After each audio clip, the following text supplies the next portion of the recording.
The moment Karen sliced through the pool lock with her bolt cutters and crowed, "The queen of this pool has arrived," I knew my peaceful Saturday was about to become a front row seat to madness.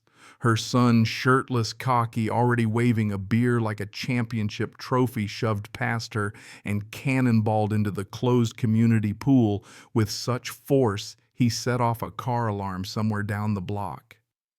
You ever get that feeling like you just wandered onto the set of a sitcom you definitely didn't sign up for?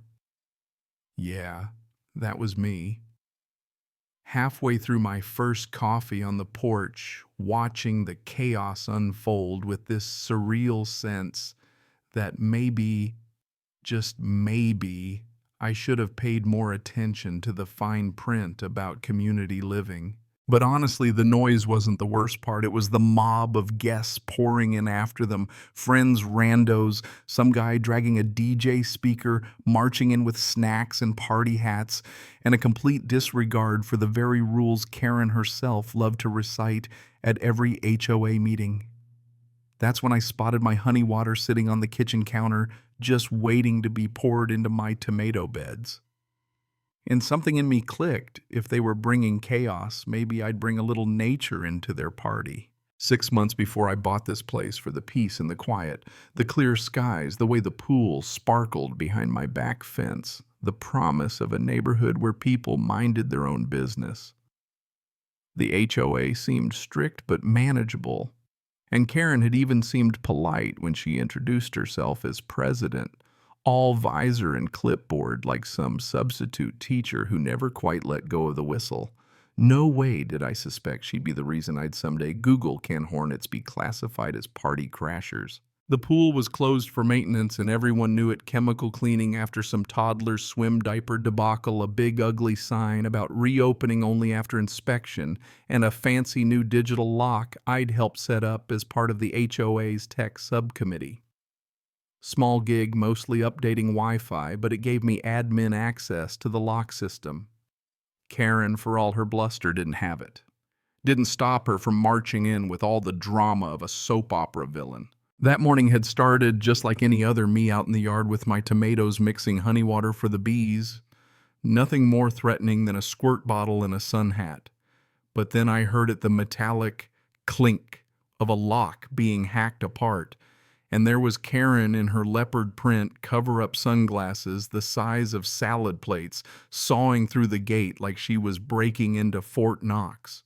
Her son flip-flops and a community college dropout's confidence swung the gate wide and started ushering people in, at least 20, maybe more. I called out, tried to stay polite. Karen Pool's still closed, inspections Monday. She didn't even look my way. "Oh, honey," she chirped. "I'm the president. I overruled the schedule." I shook my head. "Not according to the bylaws." She turned, flashing that Cheshire grin. "Then write me up. But don't act like you've never bent the rules for fun." Her son just cackled. "What are you going to do, call the pool police before bombing into the water again?" Pretty soon it was a full-on party. Music blaring, coolers everywhere, random folks setting up folding chairs like they owned the place. Some were neighbors, but plenty I'd never seen before. All this from the same woman who'd find a neighbor for a too-bright porch and terrorize the community group chat with memes about trash cans. The HOA board chat was blowing up with complaints, noise, unsupervised kids, Karen's son chain smoking by the pump. She was the kind of person who weaponized authority but never wore it well. And I don't know what snapped in me right then, but I realized I didn't want to call security. I didn't want a fine. I wanted poetic justice. The universe had just handed me a jug of it. I waited till the party was peaking, the smell of sunscreen and grilled meat thick in the air, Karen holding court with a mimosa, bragging about her executive override.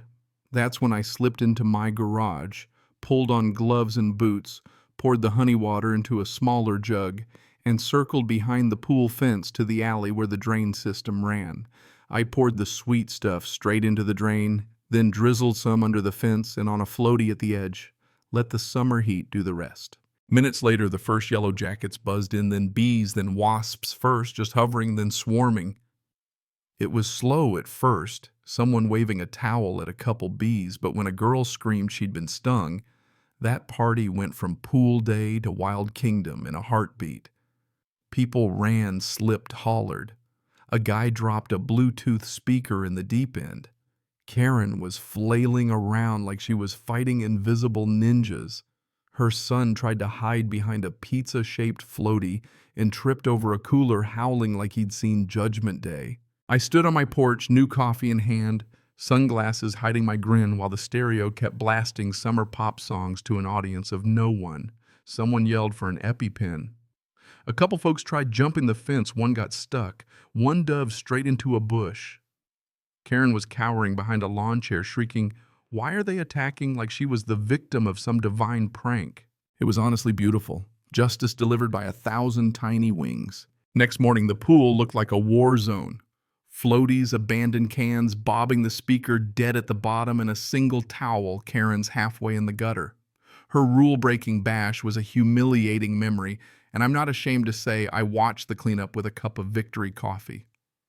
But I knew Karen wasn't finished. People like her never go down without a fight. I wiped down my honey jug, checked the cameras. The one I'd installed during the Wi-Fi upgrade caught her whole break-in and waited for the neighborhood to light up. Sure enough, it did. Jennifer from Lot 19 broke the silence. "So, are we going to talk about the bee apocalypse, or what?" The group chat exploded, complaints, blurry photos, angry parents, someone claiming their cousin got stung on the tongue. Karen finally chimed in with an all-caps defense. "The swarm was not my fault." She blamed sugary drinks, the landscaping crew, even the weather, anything but her bolt cutters. Then she sent out a formal HOA-wide email calling the bee incident an act of God and threatening to report false narratives to legal counsel. Our legal counsel is Harold, a retired accountant who once fined a ghost for Halloween loitering, so I nearly spit my iced tea laughing. By that afternoon, Mark from the board showed up at my door. Clipboard in hand, looking grim, he told me they'd gotten over 24 complaints. Unauthorized guests boozed the lock and the bees. Did I have the footage? I handed him a flash drive, told him it might clear things up. That night's emergency board meeting was something else. The projector flickered to life, and there was Karen bolt cutters in hand posing for a selfie as she snapped the lock. Her son opened the gate, guests pouring in behind him. Karen barely muttered a defense before the board suspended her privileges, banned her from events for 6 months, and fined her for property damage.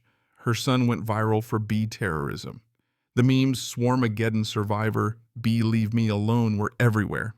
2 days later, someone delivered a crate to her porch, 5 fake beehives, a beekeeper suit, and a note, "May your next party be the bee's knees." No signature needed. The whole neighborhood knew. Kids started calling her house the Hive. One neighbor even installed a novelty bee statue just to twist the knife. Karen retreated. No more dog walks, no more meetings, just twitching blinds and silence. But her son kept up appearances, motivational quotes about humility, like anyone was buying it. People whispered about the bees, about syrup near the pool gate, but no one connected it to me. Of course, Karen couldn't let it go. I started getting handwritten notices accusing me of unauthorized wildlife activity and illegal bee bait. She crept around at night with a flashlight poking in my flower beds, so I installed a new motion camera and sent the board footage of her prowling like the world's worst detective. At the next meeting, Karen tried to make a big speech about tech interference and sabotage. I calmly presented the footage of her late-night patrols. The board restricted her from entering private property. She got red as a tomato and stormed out, but she didn't stop. She slapped a new padlock on the pool gate. Only I still had admin access. Late that night, I reprogrammed the lock to emit a loud buzzing sound, bee-like, unmistakable whenever her code was used. 3 days later, I heard the shriek from across the street, Karen, sunglasses askew, fumbling with her keycard, running from the Hive. Word spread. She accused me of tampering, but the board had my back. The final blow, though, came at the next neighborhood barbecue. The board unveiled a mural on the pool house wall. Bees, sunflowers, a big honey jar, and right in the middle, Cartoon Karen with bolt cutters chased by a swarm. Peace returned, sort of. The pool was calm, the chat quiet, parents brought their kids again. Then, of course, Karen found a way to override my lock prank, replacing it with a robotic voice, access granted to responsible citizens only. She was counter-pranking, and the Cold War began. I set up a motion-activated speaker near the pool, hidden in the shrubs, programmed to blast a mix of buzzing bees, Karen's own voice from old meetings, and a triumphant fanfare whenever she came near the gate. Sure enough, she triggered it one Sunday at sunset. The sound went off, buzzing her voice, yelling, "Community order is mandatory." She bolted, soaked by the sprinkler's tools flying. The next day, the board got an anonymous email traced to Karen's house accusing me of insect warfare and advanced surveillance. The board laughed it off. The real ending came at neighborhood game night when the projector accidentally played a slideshow. Karen's break-in, the bee chaos, her mad dash from the pool deck. The next morning, her for sale sign appeared. Quiet move out, no goodbyes, just a moving truck, and Karen lurking behind a giant sun hat while neighbors watched in silence. It was the closest thing to closure an HOA ever gets. After she left, the air-changed kids played on sidewalks again. Parents grilled, people waved instead of glaring. The pool was just a pool, no longer a battleground. At the last board meeting, we voted down every leftover motion Karen had pushed: surveillance garden rules, floaty regulations. Her old house sat empty, then sold the queen bee sash found and burned at the next community bonfire. As I sat at the edge of the yard that night, stars overhead, I realized sometimes justice doesn't roar. It just buzzes quietly until peace returns. New neighbors moved in, warm and friendly, joking about joining the hive. We laugh, we live, the pool stays open, and the honey jug sits on my shelf, a reminder that the best victories come from cleverness, not confrontation. Now, every so often when I walk by the pool and see kids splashing or hear laughter from the patios, I remember that wild, ridiculous summer and can't help but smile. You know what I mean? Sometimes all it takes is one queen bee to show you how sweet life can be after the sting. So let me ask, do you think justice was served, or did it go too far? Drop your take below. Should neighbors fight fire with fire, or is there a line? Let's hear what you do in my shoes, because every community's got a Karen, but not every story ends with honey and a happily ever after.